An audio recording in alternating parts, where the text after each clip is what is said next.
Olá, pessoal! Recebam as boas-vindas ao nosso módulo 5, a quinta e última parada teórica dessa nossa jornada em direção ao comportamento organizacional. E hoje vamos falar de uma visão bastante complementar a tudo que a gente já fez, né? Ao caminho que a gente percorreu. Nossa visão hoje é a visão de times. E a visão de times na perspectiva de um dos trabalhos que, na minha história, na minha jornada ao longo dessa busca por melhorar as organizações do ponto de vista de estratégia, do ponto de vista de execução, do ponto de vista de formação de equipes, uma das obras que mais me influenciou e que ainda eu percebo que tem muita coisa a explorar. Sabe quando você começa a ler um livro, começa a ter contato com um livro e percebe que mesmo depois de ler, depois de estudar aquilo, puxa, acho que vale passar uma segunda vez, uma terceira, talvez uma quarta vez ainda, porque tem muita mensagem que acaba ficando na primeira passada a gente não consegue absorver. É o trabalho do Patrick Lencioni. E para lembrar um pouco da jornada que a gente fez para chegar até aqui, vale a pena a gente refletir que antes de olharmos para times, que é o que a gente vai fazer agora, o nosso processo foi um processo individual. Foi um processo de olhar para dentro. Foi um processo de tentar investigar um pouquinho melhor esse fenômeno chamado você, de diversos pontos de vista. Do ponto de vista da Gallup, olhando para os seus talentos, do ponto de vista do Steven Rees, olhando para os seus desejos básicos e naturalmente seus motivadores, do ponto de vista do MBTI, olhando para como você recebe as informações, toma decisões, se energiza, se comunica com o mundo externo, e aí sim, olhando do ponto de vista de conflitos pelo TKI, quando você está em uma situação com outro ser humano ali na sua frente, que tem interesses diferentes, muitas vezes divergentes, como a gente consegue equilibrar intencionalmente uma estratégia para essa relação ser preservada, né? Ou pelo menos avaliada, né? Em alguns casos, você pode tomar a decisão de que o que você precisa, só a assertividade vale mais do que a relação, mas se você tomar essa decisão, que ela seja consciente, que ela não seja uma decisão acarretada por uma explosão emocional e que depois vai te trazer arrependimento, vai te trazer frustração, vai te trazer consequências a médio e longo prazo que muitas vezes podem não compensar o retorno que você teve naquele conflito que você venceu pelo fato de ter sido muito assertiva ou muito assertivo. E para chegarmos até aqui, então, houve uma evolução individual. Eu gostaria muito de convidar você nesse momento a refletir sobre o seu processo até aqui. O seu processo no behavior, quais foram as mudanças que você resolveu começar por você mesma? Qual foi a ação que você fez ao longo desse processo todo que refletiu um pouco de todo esse trabalho que você tem feito junto com a gente na jornada do behavior, né? Reflete um pouquinho, se precisar dar um pause no vídeo para você fazer isso, por favor faça. É importante que daqui para frente, quando nós formos olhar para times, você lembre que você começou esse processo olhando para você. O trabalho do Patrick Lencioni, ele pode ser encontrado nessas duas obras, uma em português e outra em inglês. A original é da direita, né? The Five Dysfunctions of a Team. E quando esse livro foi traduzido para o português, as disfunções acabaram virando desafios. E eu particularmente não gosto muito dessa troca, porque quando a gente fala de disfunções, fica muito claro que o objetivo é dizer o que não está funcionando. E quando a gente fala de desafios, isso soa positivo, né? Como se fossem os 5 grandes desafios que as equipes precisam conquistar, alguma coisa do tipo. Claro que depois, lendo o que está dentro da capa para dentro, a gente percebe que tá tudo ali. Mas para mim, esse nome disfunção é muito forte, porque ele diz realmente aquilo que o Patrick quer trabalhar. Fatores que fazem com que uma equipe não funcione. Então, qual é o contexto que a gente está nesse momento do behavior? O contexto de uma equipe, onde você tem ali 5 a 15 pessoas que estão próximas de você, talvez mais, e você precisa, de alguma forma, se unir com aquele grupo para alcançar um resultado. Seja o resultado da estratégia da sua empresa, seja o resultado pessoal, uma equipe que está ali trabalhando em uma causa voluntária. Enfim, qual é o contexto que você se encontra hoje quando o assunto é grupo? Quando o assunto não é você individualmente? Qual é o contexto que você está? Reflete sobre isso. É nesse contexto que é importante que você busque aplicar os conhecimentos e as técnicas que nós vamos desenvolver aqui juntos. O contexto que você está enfrentando hoje de time, de um grupo. Pode ser o grupo do seu trabalho, pode ser um outro grupo. Voltando para os 5 disfunções, a grande visão do Patrick Lencioni aqui é trabalhar o ativo mais importante das organizações, na visão dele, que é o ativo times, o ativo trabalho em equipe. E esse livro, ele vale muito a pena ser lido, os 5 disfunções, porque ele primeiro, é escrito no formato de romance.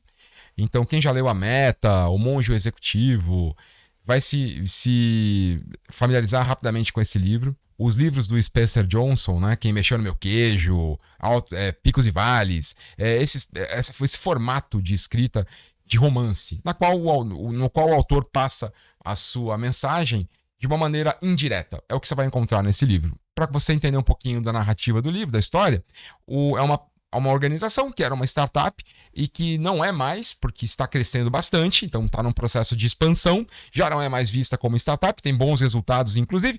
No entanto, esses resultados começam a ser alcançados cada vez a custos mais altos. Não apenas do ponto de vista financeiro, mas do ponto de vista de energia. As pessoas percebem que a engrenagem está raspando.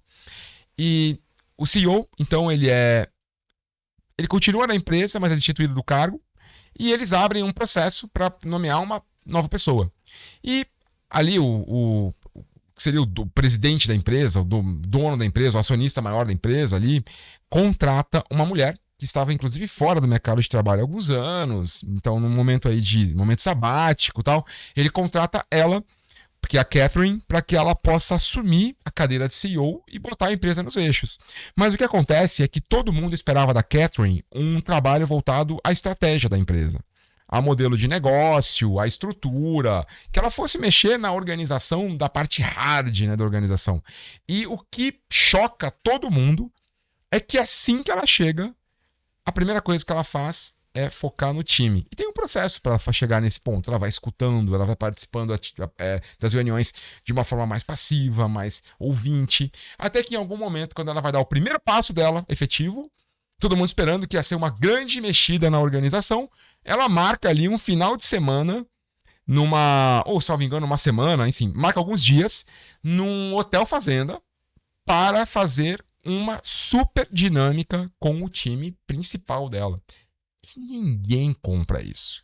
A turma acha que é abraçação de árvore, outro acha que é perda de tempo. Ela compra um tamanho de um problema e o livro se desenrola aí.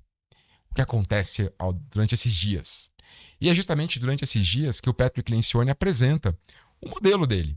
Claro que eu vou dar o spoiler do modelo, mas mesmo dando o spoiler do modelo, vale muito a pena você ler o livro. Mas muito, muito mesmo.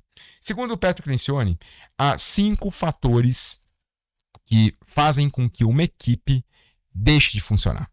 E o primeiro desses 5 fatores, a base de tudo isso, segundo ele, é a confiança. Quando um time não tem confiança, absolutamente nada depois vai se resolver, nada depois vai se desenrolar. A confiança, segundo Patrick Lencioni, é a base para o funcionamento de um time. E não é apenas da visão do Patrick, não. Quando a gente consulta outras visões, por exemplo, o GPTW, né, Great Place to Work, a confiança novamente é percebida como a principal característica de um excelente ambiente de trabalho. Então, olha só com o tamanho, a importância da confiança para configurar um bom ambiente para a sua equipe produzir, ser produtiva, trabalhar e se desenvolver.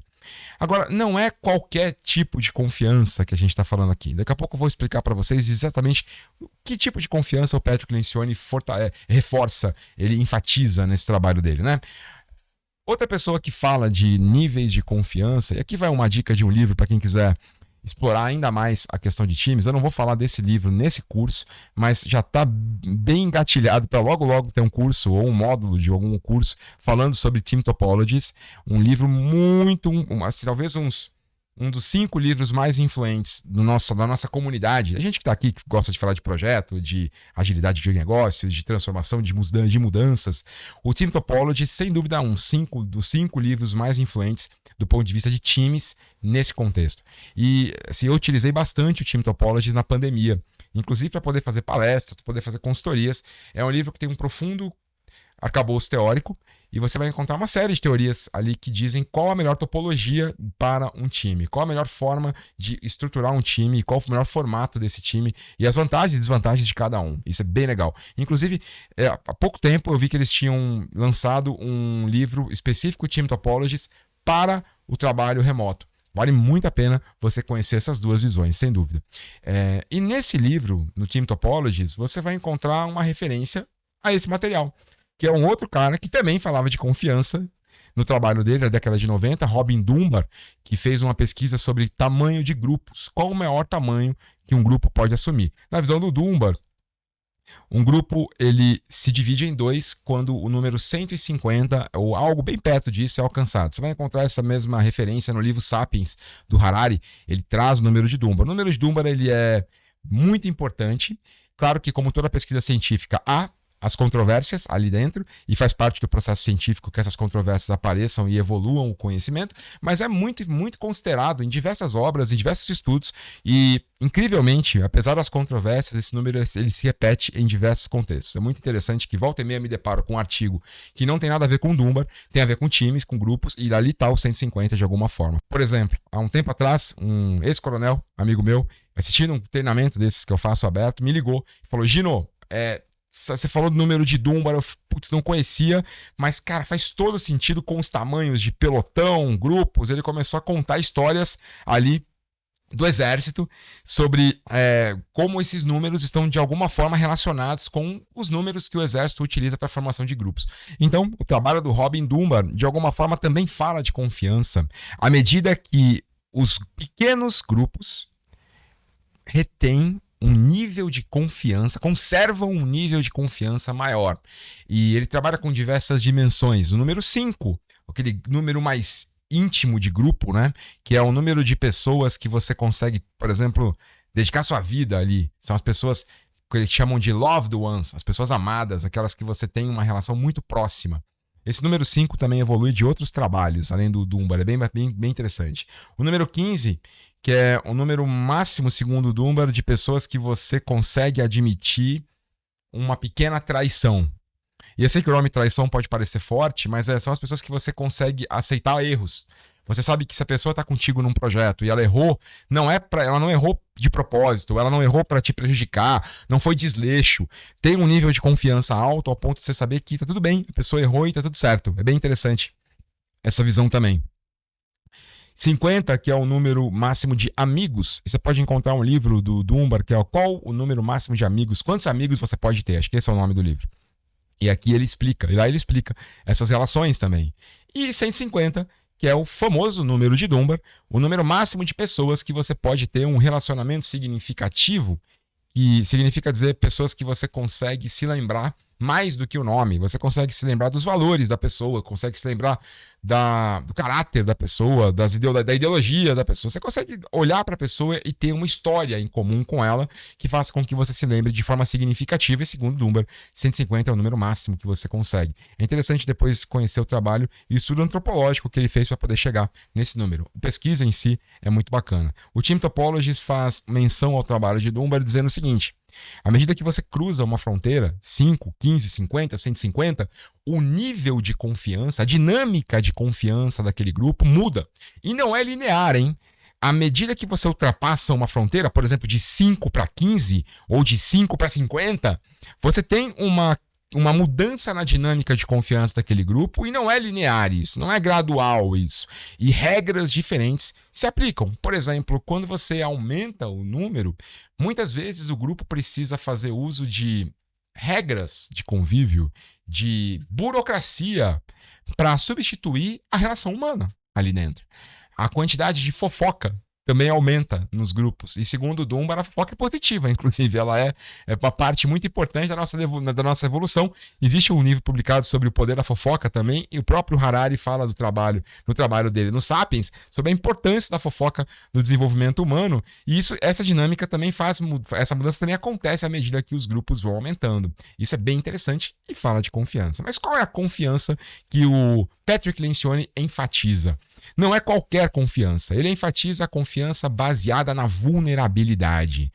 É a possibilidade que aquele grupo encontra de admitir que precisa de ajuda, de admitir um erro publicamente, de admitir que a sua ideia é melhor do que a minha. Essa é a confiança. Confiança com base em ser vulnerável. Quem fala de vulnerabilidade de uma maneira bastante emblemática é a Brené Brown. Tem inclusive o TED dela e o livro bastante famoso que é A Coragem de Ser Imperfeito. Quem quiser depois conhecer um pouco mais sobre vulnerabilidade, super recomendo esse trabalho da Brené Brown. E isso também me lembra uma conversa que eu tive com um amigo meu na época do Ministério da Ciência e Tecnologia, o Anderson. Talvez ele assista esse vídeo em algum momento. E o Anderson, uma vez a gente estava conversando, o Anderson é das pessoas, sabe aquelas pessoas que você começa a ter uma conversa e a pessoa consegue chegar num nível de profundidade com um pouco? Você tem um grãozinho ali de feijão, de arroz e de repente aquilo vira uma comida inteira, porque a pessoa consegue de pouca coisa extrair muito, né? O Anderson faz isso. E ele, uma vez a gente conversando sobre confiança, e eu perguntando, como é que você definiria confiança, né? E ele falou, Gino, para mim, confiança, um bom exemplo de confiança é quando eu trabalhava na polícia militar. Ele era ex-policial militar e ele falou, eu falei, por quê? Ele disse, olha, porque quando a gente saía para uma operação, a gente saía sempre em dois. Eu falei, Ele falou, pois é, imagina que você está entrando num lugar que está acontecendo um crime, um tiroteio, um sequestro, tem alguma coisa acontecendo e você acabou de entrar naquele lugar. Quando você abre a porta e entra, você não consegue enxergar tudo. Você só consegue enxergar daqui para frente. Você enxerga mais ou menos, sei lá, 140 graus, não sei. Só que tem um mundo acontecendo aqui atrás que você não está vendo.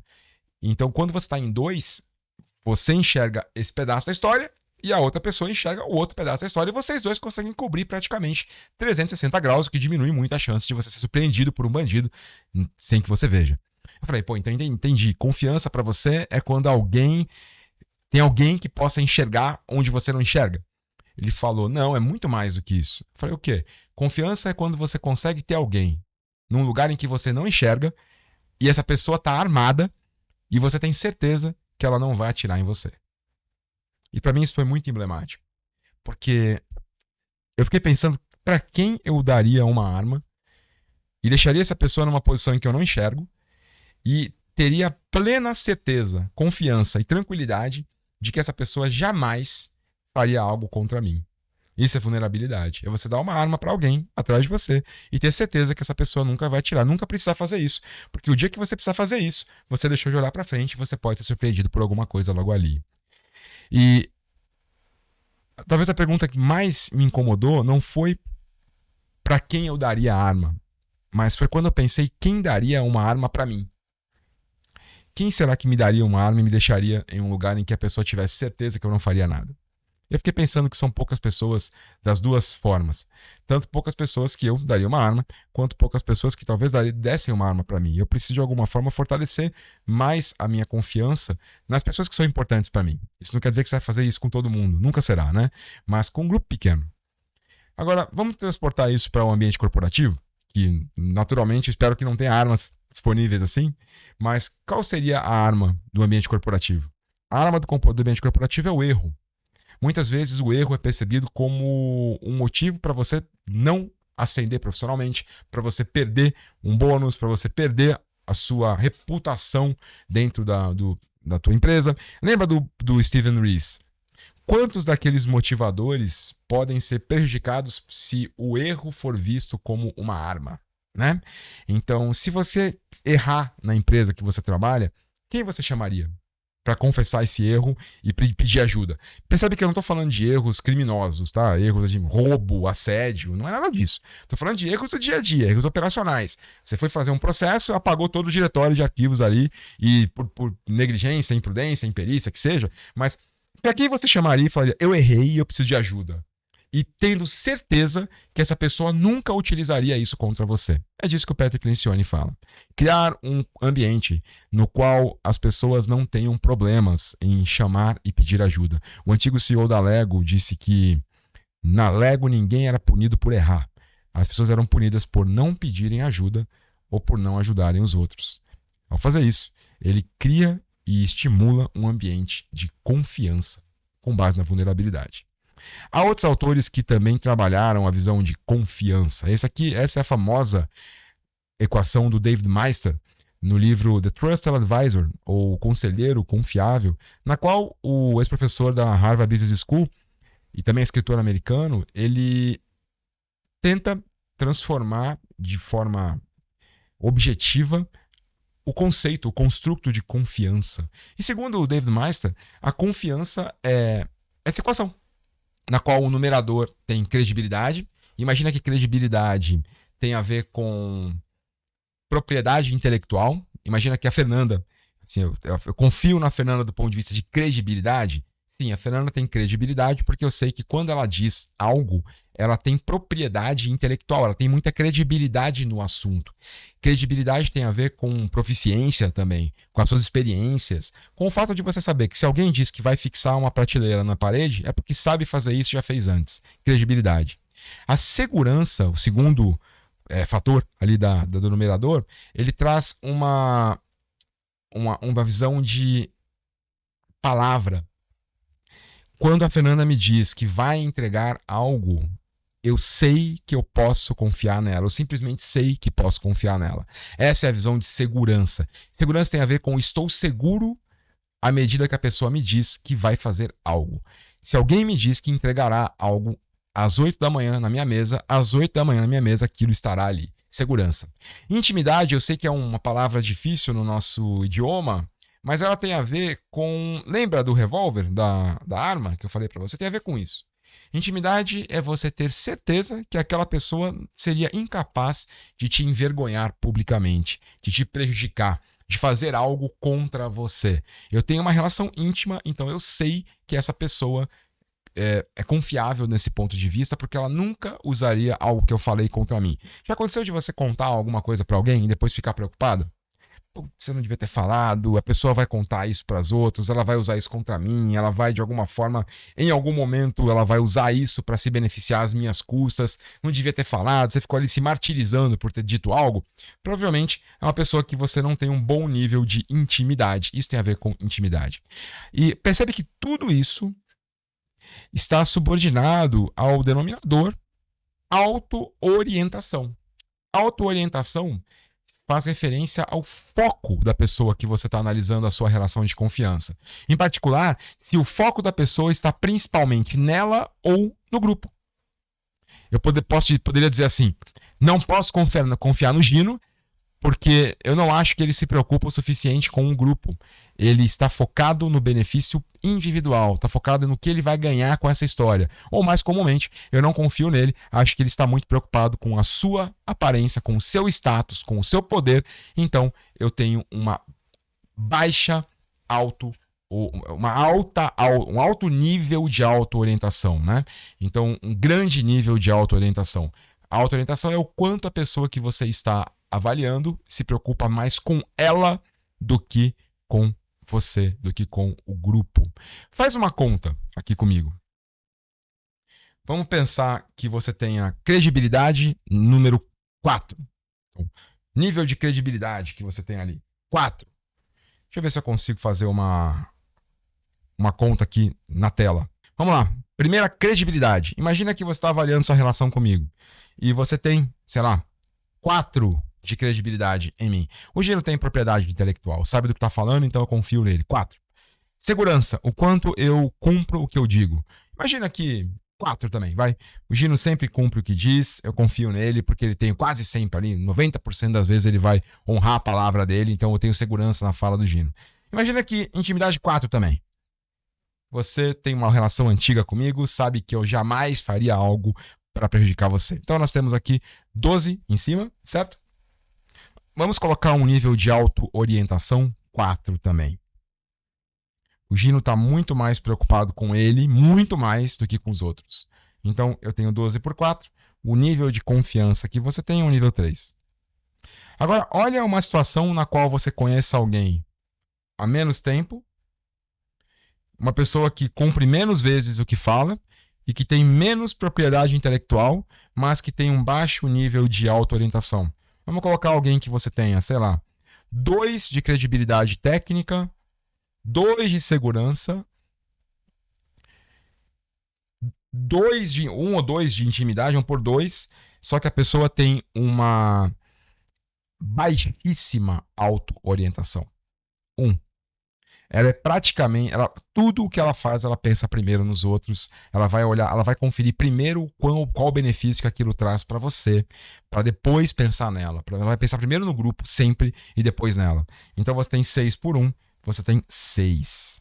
No primeiro você tinha 3. Eu dobrei o nível de confiança, mesmo tendo reduzido pela metade os 3 numeradores. Claro, porque todos eles estão subordinados à autoorientação. E olha a importância de focar, de criar um ambiente no qual o seu grupo, o seu time, saiba que o bem-estar do grupo vem em primeiro lugar. Como é que você pode fazer isso? Bom, há várias formas. Eu gosto muito de pensar naquela frase do Deming. Lembrar que as pessoas estão fazendo o seu melhor e se houver algum problema, esse problema está no sistema. Então, focar no sistema mais do que nas pessoas. O Management 3.0 também tem isso como lema, como mantra quase. Em vez de você focar nas pessoas, fazer palestras motivacionais, é importante que você primeiro busque no sistema quais são os possíveis indicadores que fazem com que as pessoas desenvolvam comportamentos oportunistas e individualistas. Metas normalmente ajudam muito nisso. Um cara que escreveu bastante sobre como nós podemos ser prejudicados pelos incentivos e recompensas é o Alf Kohn. Um livro dele muito famoso é o Punished by Rewards, ou Punido pelas Recompensas, que ele fala o quanto isso faz mal para crianças, na educação de crianças e também no ambiente corporativo. Esse cara critica arduamente a Super Nanny pela forma de educar que ela se ensina. O problema que os indicadores incentivos pode criar do ponto de vista sistêmico. O próprio pensamento sistêmico do Peter Senge, né? A própria visão sistêmica da Donella Meadows, Thinking Systems, é o olhar sistêmico. Cuidado para você não disseminar o olhar individualista, porque esse olhar individualista vai reforçar o espírito de auto-orientação individual. E isso, naturalmente, vai baixar a confiança do grupo, como você pode ver de uma maneira bem importante. Ainda falando de confiança, e vocês vão perceber que eu dei mais foco na primeira disfunção. Porque o Patrick Lencioni faz isso. Ele, por mais que você tenha um índice bom de confiança, se os outros lá em cima não tiverem bons, ele sempre começa trabalhando a confiança. Porque ele entende que essa é a raiz dos problemas. Então eu vou dar um foco maior nessa disfunção e as outras nós vamos trabalhar na conversa, nos nossos encontros ao vivo, certo? Eu vou falar um pouco também da parte de conflitos, que é a segunda disfunção. Mas espera um pouquinho que a gente vai falar um pouco mais de confiança. O Management 3.0, lá no início, falava de confiança. Hoje, já há algum tempo, eu não vejo esse assunto sendo tão trabalhado, embora eu ainda conserve isso nos meus treinamentos de Management 3.0, pela importância que eu dou para esse tema, muito claro, influenciado pelo Patrick Lencioni. Segundo o Management 3.0, há 4 tipos de confiança que nós devemos trabalhar. A primeira é a minha confiança em você. Imagina que eu seja seu gestor. E como eu posso melhorar o meu nível de confiança em você? Comunicando que eu confio em você e praticando isso. E não é um comunicando qualquer, é um comunicando da única maneira que eu entendo que isso é efetivo. É a comunicação pelo exemplo. Não adianta fazer discursos maravilhosos, bilhetinhos, dizendo que eu confio no meu time, que eu gosto do meu time, mas no momento que eu tenho a oportunidade de provar isso com uma atitude, eu fico no discurso. Walking the Talk, livro antigo, mais velho que andar para frente e que sempre atual. A cultura por meio do exemplo, né? Se a palavra ensina, é o exemplo que arrasta. Então, como você pode ajudar a confiança desse primeiro nível de confiança? Você, gestor ou gestora, no seu time. Ou você par também, tá? Não necessariamente gestora. Imagina um time de 5 pessoas e você é uma das 5. Primeiro, você pode melhorar o seu nível de confiança nas pessoas praticando e comunicando isso por meio das suas atitudes. O segundo nível de confiança é como você pode estimular para que as pessoas do time confiem mais em você. Há formas de fazer isso? Sim. Como você se torna uma pessoa mais confiável? Uma das formas bastante efetiva é tendo comportamentos consistentes. Comportamento consistente é quando a sua palavra acompanha a sua atitude. Uma pessoa que tem comportamento consistente, ela faz aquilo que fala. Walking the talk, novamente. Ou aquela pessoa que quando diz que valoriza algo, e tem uma oportunidade de demonstrar isso, demonstra. Imagina que você trabalhe com alguém que diga que valoriza sempre a co-construção mais do que o trabalho individual. Eu não consigo não pensar nos valores do Manifesto Ágil, né? Imagina que está num time que diga lá que valoriza mais as pessoas e interações do que os processos e ferramentas, ou que valoriza mais a mudança do que seguir o plano, mas quando a mudança se apresenta, a pessoa se agarra no plano com dentes e unhas e diz, vamos seguir o nosso plano. Quer dizer, essa pessoa está sendo inconsistente em relação aos seus valores. Ela diz que valoriza algo, mas ela pratica um valor diferente daquele que ela preconiza. Isso tira a consistência. Terceiro nível. Terceiro nível, o tipo de confiança, é ajudar as pessoas a confiarem umas nas outras. Como você faz isso? Promovendo um sistema no qual o seu time possa interagir e ajudando as pessoas nesse processo. Isso é um tremendo de um ponto importante, viu? Ainda mais se você for uma gestora ou um gestor. Abrir mão do narcisismo. Quantas pessoas você conhece que trabalham como gestoras e têm um comportamento narcisista, que representa sempre precisa estar no centro das atenções, sempre precisa estar nos eventos, sempre precisa estar nas reuniões. Se alguém agenda uma reunião e não avisa, se alguém agenda uma confraternização do time e não a chama, ela fica extremamente sentida e magoada, porque como ela, gestora ou líder, não estava ali. Isso é um narcisismo que desabilita a relação entre as pessoas. Fomente um ambiente no qual as pessoas se sintam confortáveis e estimuladas a interagirem umas com as outras. Dessa forma, você ganha autonomia. Porque se você está sempre no centro da confiança do time, quando houver um conflito, quando houver uma situação específica, em vez de resolverem por si próprios, eles vão escalar para você. E você se torna aquela pessoa que é sempre dependente, da qual o time é sempre dependente para tomar decisão. Você não pode tirar férias, você não pode sair para pegar um dia de folga, você não pode assumir uma posição diferente, e se você sair do time, tudo que você construiu vai por água abaixo, porque a peça central da confiança no time era você. Habilite a confiança no sistema, crie oportunidades, estimule o time. E o quarto e último, mas nem por isso menos importante, tipo de confiança é a autoconfiança. A autoconfiança é o quanto você está segura ou seguro de que as decisões que você tomou são boas. E como você pode fazer isso? Uma das formas é tendo clareza dos seus valores, crenças, princípios individuais, pessoais. Uma das formas de fazer isso é se conhecendo. Por isso que é tão importante a gente ter chegado até aqui a partir de uma visão individual. Porque o seu autoconhecimento te traz mais segurança e mais autoconfiança. Porque você sabe quem você é, pelo menos do ponto de vista desses 4 fenômenos que nós estudamos, que são só a pontinha muito pequena de todo esse emaranhado chamado você, mas que já te dá alguma clareza sobre quais são os seus talentos, quais são os seus desejos, seus motivadores, qual é a sua forma de enxergar o mundo. Você não vai se culpar por precisar ficar recolhida para se energizar. Porque você tem confiança nos seus valores. Você sabe que isso não está errado. Você sabe que isso é você. Qual é a sua forma de gerenciar conflitos e como você está em evolução? Como você continua sendo um trabalho em construção.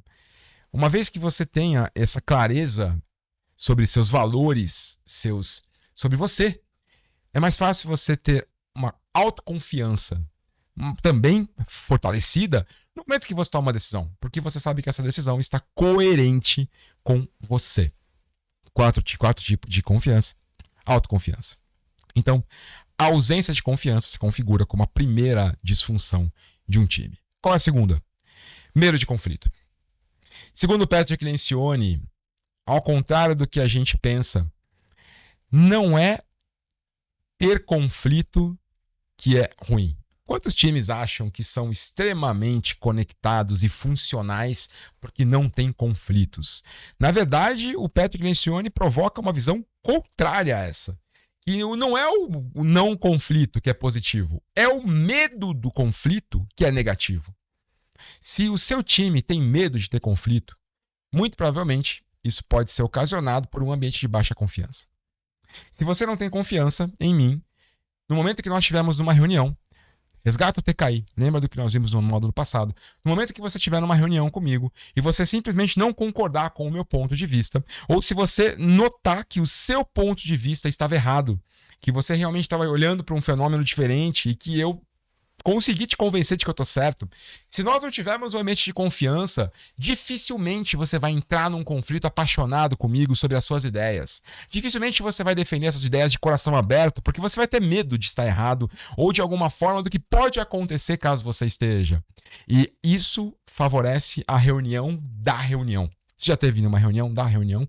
A reunião da reunião é a reunião quando você está com um grupo tendo um conflito, 10 pessoas, 5 pessoas numa sala, e você percebe que as opiniões estão bastante divergentes sobre aquilo que nós estamos conversando, mas que tem 2 pessoas que estão interagindo num grupo do WhatsApp ou no WhatsApp uma da outra. Você percebe claramente que tem um grupo que está no WhatsApp. Eu me lembro uma vez que eu entrei num grupo, e na primeira interação minha que eu tive com aquele grupo, eu vi que eles tinham um grupo do grupo. E esse grupo do grupo tinha lá 10 pessoas que ficavam o tempo todo falando o que não concordavam, desdenhando ou tecendo comentários ácidos a respeito do que estava acontecendo. Por que elas não faziam isso no próprio grupo? Por que elas tinham que ter o grupo do grupo? Provavelmente é porque elas não entendiam que o ambiente era favorável para o conflito. E elas entendiam que o conflito tinha que ser evitado. E o medo de ter conflito fazia com que as pessoas saíssem da reunião sem comprar a ideia que foi vendida na reunião, ou a decisão que foi tomada. Também tem a reunião depois da reunião, né? Que é quando a gente sai da reunião, todo mundo fica quieto, ninguém fala nada, ninguém discorda, ninguém argumenta, todo mundo fica quieto na reunião, até balançam a cabeça afirmativamente, mas depois da reunião tem a reunião depois da reunião, com 3 ou 4 pessoas que vão ali tomar um cafezinho e vão falar, você viu que reunião maluca aquela? Aquilo que o Gino falou, aquilo é impossível, a gente já sabe que não vai dar. Poxa, se aquele prazo é impossível, se aquele escopo é impraticável, se aquele custo é totalmente fora dos padrões, por que ninguém falou aquilo na reunião? Por medo de conflito. Mas como você enxerga o conflito?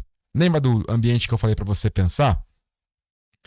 Olhando para o ambiente que você trouxe, para o contexto que você trouxe para esse módulo, como está o seu desconforto em relação ao conflito? E eu gostaria de convidar você a uma resposta. Isso não vai ficar registrado, isso é anônimo, tá? Vai ficar registrado só o resultado. E eu vou mostrar esse resultado no nosso encontro ao vivo. Acessa, por favor, depois esse link que está aí, ou mente.com nesse número, ou o link, ou o QR Code que está aparecendo na sua frente, e você vai ver 2 perguntas. Em uma escala de 1 a 10, qual é o seu nível de conforto em relação ao conflito? O quanto você, no time que você está, o quanto você está confortável em relação a ter conflitos. 1 é muito desconfortável, 10 é totalmente confortável. E depois você tem a segunda pergunta, que é qual é o nível de conforto do seu time? Eu chamei de organização porque você pode estar pensando na empresa, você pode estar pensando num time, enfim. No contexto que você está pensando, está refletindo durante esse módulo, qual é o nível que esse time, que essa organização tem de conforto em relação a conflito também, de 1 a 10. Dá uma pensada nisso, faz a sua manifestação nesse link e depois a gente vai ver como é que ficou o resultado. Também é importante a gente refletir um pouquinho mais sobre conflito. Sei que a gente falou bastante sobre isso no TKI, mas aqui tem um modelo que me ajuda bastante a enxergar a gestão de conflitos, que é diferente do TKI. Na verdade, não é um modelo de gestão de conflitos, mas é um modelo de percepção de conflitos. Porque, embora a gente tenha falado que conflitos são positivos, e são, pensa numa relação forte que você tem, alguém que você gosta, confia, que você tem sempre por perto ou gosta de estar por perto. Pode ser uma pessoa do seu convívio familiar, pode ser uma pessoa do seu convívio profissional. Pensa numa relação forte que você valorize e respeite, que você tem. É muito provável que essa relação tenha passado por vários conflitos. Porque justamente uma forte relação, ela é forjada no fogo do conflito. Agora, a gente tem que tomar um pouco de cuidado em relação a quais conflitos ter e quais não ter. Não é termos conflitos adoidados, mas principalmente termos os conflitos que precisam ser tidos. E esse modelo que eu vou te apresentar, ele ajuda nesse entendimento. Quais são os conflitos que precisam ser tidos? O nome desse modelo, ou dessa teoria, é The Mickey Mouse Theory. Depois eu explico para você por quê. Imagina que nós temos que resolver um problema. Estamos numa reunião, estamos ali numa reunião de projeto, estamos numa reunião de planejamento estratégico. Imagina que nós estamos em uma reunião, o nosso time, e que nós temos um impasse. E que esse impasse se caracteriza como um problema, certo? Imagina que nesse círculo que está aparecendo aqui na sua tela, esteja representado todo o conhecimento existente no mundo para resolver este conflito, tá? Para solucionar esse problema. Todo conhecimento existente no mundo está aqui dentro. Agora eu vou adicionar duas pessoas nessa história. Imagina que aqui na circunferência da esquerda eu tenho Gino e na circunferência da direita eu tenho Natália, certo? E que Natália e Gino estão resolvendo um impasse, estão ali com um problema. E aqui, lembra, é todo o conhecimento existente sobre o problema no mundo. Na esquerda eu tenho o conhecimento que o Gino tem e na direita eu tenho o conhecimento que Natália tem. Agora analise esse problema comigo, essa figura comigo, para você entender algumas questões bem legais que aparecem. Primeiro, essa área laranja aqui, ó. Essa área laranja, ela representa onde Gino e Natália concordam, têm a mesma visão do problema.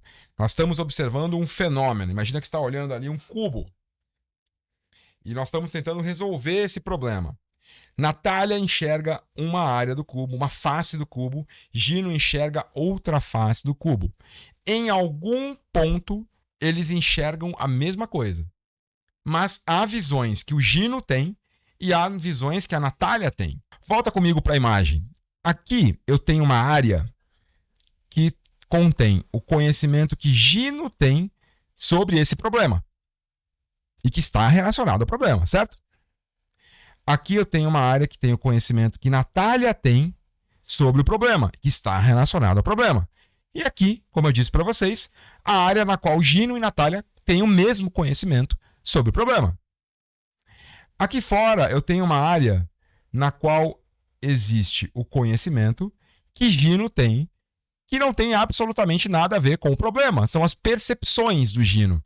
As percepções, as interpretações pessoais do Gino, que são os achismos dele, que não estão relacionados. Ele não tem como comprovar isso. Isso não está diretamente relacionado com o conflito em questão, com o problema em questão. O Gino vai trazer vieses, vai trazer questões dele, vai trazer questões que não fazem, que não contribuem para aquele problema. Da mesma forma, aqui eu tenho a área na qual Natália tem as interpretações dela que não estão relacionadas ao problema em questão. E aqui em cima eu tenho a área onde Gino e Natália concordam com os seus achismos. Onde eu preciso estimular um conflito produtivo. Onde o conflito contribuirá para o conhecimento relacionado ao problema que nós estamos querendo resolver.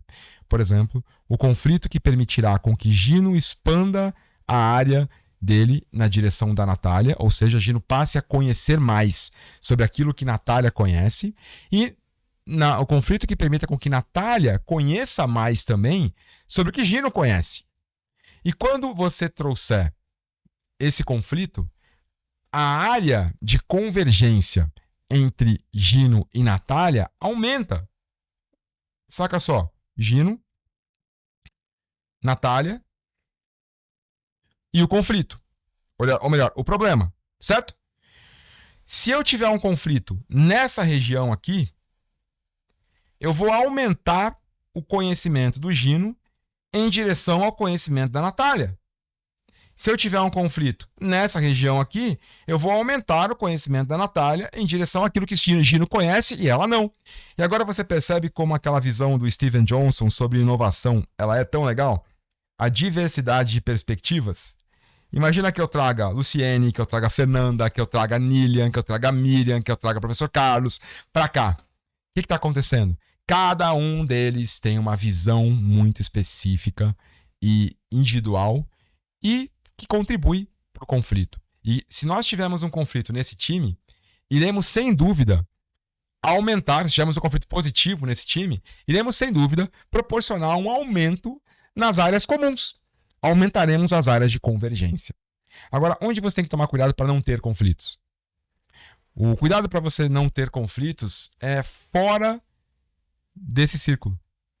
Por exemplo, aqui. Se eu tiver conflitos aqui, são conflitos sobre achismos, são conflitos sobre interpretação. E é por isso que é chamada de Mickey Mouse Theory. Imagino que agora você já consiga enxergar o Mickey Mouse aí na sua frente. Essa área, a área das orelhas aqui, ela é uma área perigosa para conflito, porque é a área na qual o conflito não vai contribuir para a solução daquele problema. Então onde você pode intervir para... Pessoal, olha, tá na hora da gente mudar de assunto. A gente está indo para um lado que não vai contribuir. Quando você perceber que os conflitos estão ou reforçando os vieses e o pensamento do grupo, que é o que acontece aqui, nós estamos aumentando o nosso achismo em comum, ou nós estamos tendo conflitos sobre achismo, sobre percepções, sobre interpretações, e que de fato aquilo não corrobora, não contribui para a solução do problema, do dilema em questão. Vale muito a pena você ler o livro do Patrick Lencioni, porque você vai perceber quando a Catherine faz isso. Quando ela deixa o conflito acontecer. Ela não entra num processo de panos quentes. Porque ela percebe que o conflito é importante. E você vai perceber também momentos em que ela rapidamente corta o conflito. Ela fala, pessoal, não é por aí. Porque ela percebe que esse conflito não vai contribuir para a solução do dilema que eles estão ali. Então, conflitos são positivos, sim. Principalmente quando eles acontecem no lugar certo. Quando você tem conflitos acontecendo no lugar das orelhas do Mickey, você pode estimular conflitos que só gastam a energia das pessoas. Medo de conflito. Segundo das nossas disfunções, e o que acontece quando as pessoas têm medo de conflito? Quando elas têm medo de um conflito, elas não se comprometem. Segundo Patrick Lencioni, quando o time não consegue defender apaixonadamente o seu ponto de vista por ter medo de um conflito, as pessoas talvez até saiam da reunião com cara de que se comprometerão com o que foi decidido, mas o coração delas não está ali. Porque não é que elas não foram acatadas. As pessoas não precisam ser acatadas. Elas precisam ser ouvidas, na visão do Patrick Lencioni. Esse é o conflito que a gente tem que ter. E quando eu ouço as pessoas, eu aumento o nível de clareza e de buy-in, segundo o Patrick Lencioni. Os dois grandes pilares ou funções que nós temos que buscar para obter o comprometimento das pessoas. As equipes tomam decisões juntas quando elas têm clareza do que foi conversado, foi transparência no processo, todo mundo teve a oportunidade de se expressar, de apresentar os seus pontos de vista, ainda que não tenham sido acatados, eles foram ouvidos e foram de alguma forma considerados na decisão do grupo, ainda que a decisão vá na direção diferente da minha, eu estou com você. Eu estou com você, mesmo que a minha votação não tenha sido a que venceu. Eu estou com você. Você terá o meu buy-in, porque nós tivemos conflito. Então agora, nós tivemos o conflito positivo, nós expressamos nosso ponto de vista. Então, mesmo que eu não tenha vencido na minha votação, eu estou com você. Você pode contar comigo. A falta de comprometimento vai levar à quarta disfunção. A quarta disfunção, que é a falta de accountability. É uma palavra complicada para o português, né? Porque ela de alguma forma se mistura com responsabilização, com responsabilidade, mas é diferente disso mesmo assim. Imagina que o accountability não é no sentido de punição, tá? Não é que prestação de contas no sentido de ir lá cobrar você. Mas o accountability, a quarta disfunção, é falta de um time que se cobre uns aos outros. Não é o time que escale para a gestora ou para o gestor a cobrança. Mas pensa num time de futebol. Um time que você torce. Se você não gosta de futebol, pensa no esporte que você gosta. De preferência, esporte coletivo, porque estamos falando de time, né? Imagina que você lembre do momento mais glorioso do seu time. Nesse momento, provavelmente você vai enxergar um time no qual os jogadores exigiam o máximo entre si. Eu me lembro de uma cena que viralizou na internet do Cristiano Ronaldo, que ele tinha um cara do time dele que tinha perdido o pênalti, e aí meio que traumatizou o cara, e teve um pênalti num jogo futuro, extremamente importante o pênalti, e o Cristiano Ronaldo falou, cara, você vai lá e cobra. Vai cobrar. O cara, não quero. Vai cobrar, você bate bem o pênalti. E se você errar, que se dane. Acabou. Vai lá cobrar. Isso é responsabilização. Isso é chamar. Falar, cara, vai lá. Nós estamos juntos. Um time que se responsabiliza é aquele que se cobra. Ele não é que se cobra pela mediocridade. Se cobra pelo melhor. Agora, se eu não tenho um time comprometido, eu não cobro você. E também não admito que você venha me cobrar. Isso é o accountability. Não é no sentido de punição. É no sentido de chamada para responsabilização. Cara, vem. Olha a entrega que você fez para mim. Gino, eu conheço a tua entrega, cara. Não é assim. Esse não é o padrão de entrega que você tem. Isso tá mais ou menos, cara. Você faz melhor do que isso. Por que você tá fazendo mais ou menos? Isso que ele chama de responsabilização. Como vocês viram, eu dei mais foco nas duas primeiras, porque essas próximas três a gente vai discutir bastante juntos nos nossos encontros. E, segundo o Patrick, essa essência de responsabilização passa por duas questões bem difíceis. Não é responsabilizar apenas, mas é responsabilizar dois perfis bem comuns e bem difíceis. As pessoas muito dedicadas e as pessoas intimidadoras. Porque o responsabilizar aquela pessoa que você sabe que já não tá cobrando, que já não produz muito há muito tempo, é mais fácil, entre aspas. Mas responsabilizar aquela que sempre fez gol, que sempre marcou, que sempre fez o melhor, que sempre entregou supra-sumo e que agora entregou mais ou menos, muitas vezes a gente vai apelar para o passado. Não, a pessoa 99% das vezes ela entregou bem, agora não fez direito, tudo bem, vamos deixar quieto. Só que esse deixar quieto é uma bola de neve. E à medida que você deixa quieto, vai ficando mais difícil de você depois retomar essa pessoa. E outra coisa, na maior parte das vezes, essa pessoa espera que você a chame. Ela gosta de ver que você está exigindo o melhor dela. Claro que tem jeito de fazer isso também, né? Tem formas de fazer isso também. E os módulos que nós vimos anteriores também ajudam muito nisso. A saber como você vai acionar os motivadores daquela pessoa, como você vai acionar os talentos daquela pessoa, como você vai interagir com a visão de mundo daquela pessoa, né? Como você vai ter esse conflito com essa pessoa, qual o conflito que você vai evadir, qual que você vai entrar para valer. Mas lembra que um dos três motivadores intrínsecos, segundo Daniel Pink, mais forte para o ser humano é a maestria. Então as pessoas ficam felizes de entregar o seu melhor. E quando elas não entregam o seu melhor, de alguma forma isso as desmotiva. Então não ter esse conflito, não ter essa responsabilização da pessoa, mesmo aquela que sempre entregou muito, de alguma forma pode desmotivar essa pessoa. Então avalie. Se você não vai chamar essa pessoa pra... Olha a qualidade do que você entregou agora. Cara, não é essa qualidade que a gente tá acostumado. Se você não vai fazer isso, porque a pessoa tá passando por um momento difícil, por um momento pessoal difícil, pode ser que a pessoa teve um problema muito sério pessoal agora, e que não é uma questão de ela estar se desresponsabilizando, mas é um momento específico. Então, eu não vou fazer nada agora porque essa pessoa tá precisando de ajuda, ser acolhida. Tá? Isso é diferente. Então avalie por que você não vai responsabilizar. Avalie por quê. Não quer dizer que você vai responsabilizar em 100% das vezes. Mas como você sabe se você está deixando isso passar por medo de chamar aquela pessoa porque ela já entregou muito no passado, tá? Um outro tipo que o Patrick Lencioni diz que é bem difícil de trabalhar é aquela pessoa intimidadora. Que quando você for falar com ela, ela vai te retrucar, ela vai te olhar feio, ela vai... Só que lembra, você está fazendo isso pro bem dela. Lembra da confiança. Auto-orientação. A minha responsabilização não é por mim, é pelo time.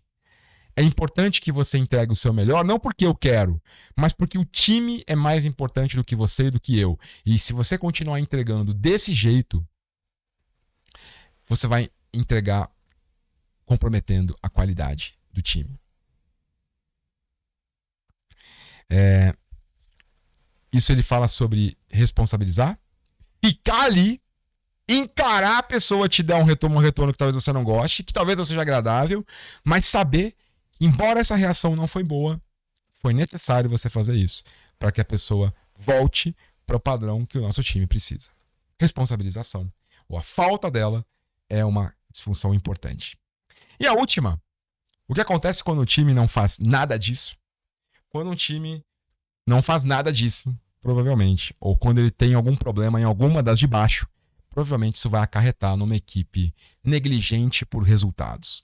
Uma equipe negligente por resultados é aquela que foca mais no desempenho individual do que no desempenho do grupo. As pessoas estão mais preocupadas com o seu desempenho, com as suas metas, do que com a meta coletiva. Novamente, falamos de pensamento sistêmico aqui, viu? Novamente, falamos de equilibrar, encontrar o equilíbrio e, principalmente, encontrar como você pode conectar as metas individuais às metas coletivas. Como você pode criar um ambiente no qual as pessoas percebam que, ao trabalharem para o crescimento do grupo, elas individualmente também estão crescendo. E aqui, novamente, vale a pena a gente lembrar dos nossos módulos anteriores. Principalmente esse cara aqui. Se as pessoas perceberem que os desejos básicos individuais de alguma forma são contemplados quando as metas coletivas são buscadas, alcançadas, melhoradas, aprimoradas, as pessoas tenderão a se sentir mais valorizadas, recompensadas individualmente pelo fato de contribuírem para o todo. Novamente, conhecer as pessoas para saber como você pode criar um ambiente que as pessoas percebam que o crescimento coletivo contribui para o crescimento individual. Isso é bem importante. Novamente, gamificação pode ser uma ferramenta a ser utilizada nesse contexto. Bom, a essa altura você já conhece a parte teórica. E agora como aplicar isso? Como colocar isso em prática? Tem uma forma? Tem. Você vai encontrar o assessment do Patrick Lencioni. Custa em torno de R$150 esse assessment. Ele vem em papel. Também tem o digital. Tem vantagens nos dois. Eu prefiro o em papel. Depois eu explico para vocês por quê. E aqui você vai encontrar uma série, se eu não me engano, 35 ou 38 perguntas. Agora não me recordo ao certo. Uma escala Likert, que você vai trabalhar, né, com o seu time. Tá? Então a ideia é que você e o seu time respondam a esse assessment. Um assessment para cada pessoa do time. Aqui eu vou dizer para vocês um exemplo de aplicação. Eu não vou deixar transparecer o nome da empresa, claro, mas foi uma das consultorias que nós fizemos utilizando o modelo do Patrick Lencioni para fortalecer time, e você vai ver como fica o resultado disso. Bom, aqui nesse slide, eu não vou naturalmente ler esse slide, depois você pode, e seria importante que você fizesse isso, desse uma atenção especial a cada um dos pontos, mas o que você tem que observar nesse slide?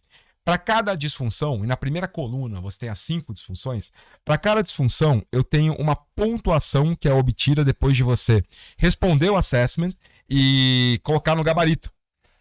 E essa pontuação, ela pode trabalhar nesses três intervalos, certo? Se a sua pontuação der maior ou igual a 3,75, que vai de 1 a 5, né? É sinal de que você está no suprassumo daquela disfunção, certo? No ponto positivo. Aquela disfunção não existe na tua equipe, no teu time. Seu time trabalha aquilo no nível de estado da arte. E você não tem que se preocupar com aquela disfunção. Se você está na pontuação média, que é entre 3,25 e 3,74 para cada disfunção, tá? Isso para confiança, entre 3,25 e 3,64, para conflito, para compromisso. E cada coluna dá aqui ideias de quais são os sintomas, tá? Qual é o sintoma de uma equipe que tem confiança de 3,75 para cima? O sintoma dessa equipe é esse aqui. A sua equipe criou um ambiente onde vulnerabilidade e abertura são a norma. E a mesma coisa você vai ver para cada uma das outras disfunções. Qual é o sintoma de uma equipe que tem a pontuação média de confiança? 3,25 a 3,64. Bom, se você tem a pontuação média, significa que você tem espaço para melhorar. Tem espaço para você trabalhar aqui. Sua equipe pode precisar obter mais conforto sendo vulnerável e abrir uns com os outros sobre pontos fortes individuais. Olha que interessante como a Gallup aparece aqui de graça para gente, né? Fraquezas, erros e pedidos de ajuda. Olha como todos os módulos que nós vimos aparecem aqui para melhorar. Dá para usar os módulos anteriores para melhorar as disfunções. Essa é a grande sacada que só a gente no Behavior teve. Eu nunca vi nenhum outro curso utilizar essas ferramentas anteriores para isso. Isso é muito legal. Pontuação baixa é uma pontuação de 3,24 para baixo. E aqui você tem uma pontuação que indica um time com muitas oportunidades de melhoria aqui. Muitas oportunidades de melhoria aqui. Depois de todo mundo responder, detalhe, isso não é padrão, tá? Isso aqui é uma ferramenta minha. Eu desenvolvi. Você não vai encontrar. Isso não é a melhor prática do Patrick Lencioni. É a forma como eu trabalho. Ou seja, há espaço para você criar a sua também, tá? Não use isso como uma regra. Eu lanço individualmente. Cada linha representa uma pessoa que respondeu à avaliação, certo?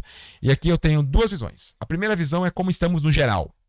No geral, nós temos 41% das respostas dizendo que naquele ponto, naquela disfunção, na opinião daquela pessoa, estamos baixos. Então, 41% das respostas, no geral, estavam associadas a algo abaixo da média.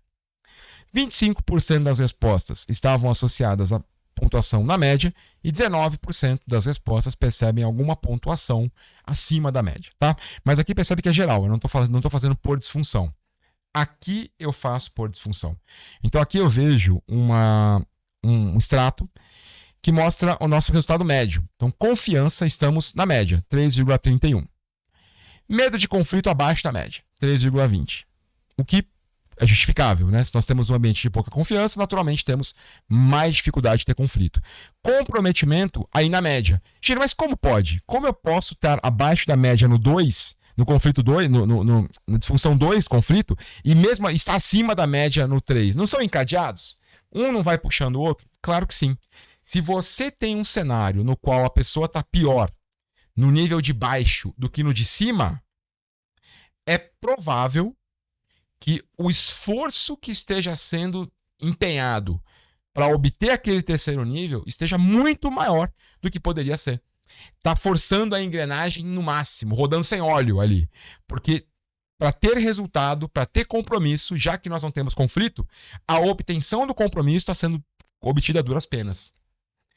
Seria muito mais fácil obtermos o comprometimento se trabalhássemos melhor os conflitos. Então, esse time, especificamente, me trouxe uma ótima oportunidade de lidar com conflitos com eles. Porque à medida que eles tenham mais conflitos produtivos, positivos, e tenham um ambiente seguro, de mais confiança para ter conflito, é muito provável que eles tenham comprometimentos menos onerosos, certo? Responsabilização abaixo da média e resultados abaixo da média. Então isso me mostra um extrato de como eu posso, o que eu preciso fazer para trabalhar melhor com esse time. E a partir daqui, nós vamos escolher ferramentas. Como eu vou trabalhar com confiança, como eu vou trabalhar com conflitos, como eu vou trabalhar com compromisso, como eu vou trabalhar com responsabilização e como eu vou trabalhar com resultados. Aqui nós vimos algumas, que nós também vamos ter oportunidade de trabalhar com elas no nosso encontro ao vivo, e outras que eu separei para vocês, que nos ajudarão a construir um ambiente de maior confiança, tendo conflitos positivos, obtendo comprometimento, obtendo a responsabilização que nós precisamos ter e obtendo melhores resultados. Espero que você tenha gostado de tanta teoria, né? Esse foi um módulo bastante rico do ponto de vista teórico, com uma série de questões legais para você. Eu imagino que vale a pena você depois voltar nesse vídeo, assistir novamente e fazer algumas anotações. Eu espero você no nosso encontro ao vivo para que a gente possa trabalhar a visão de times. Roleplay Game, teremos também. Espero você. Valeu, um abraço.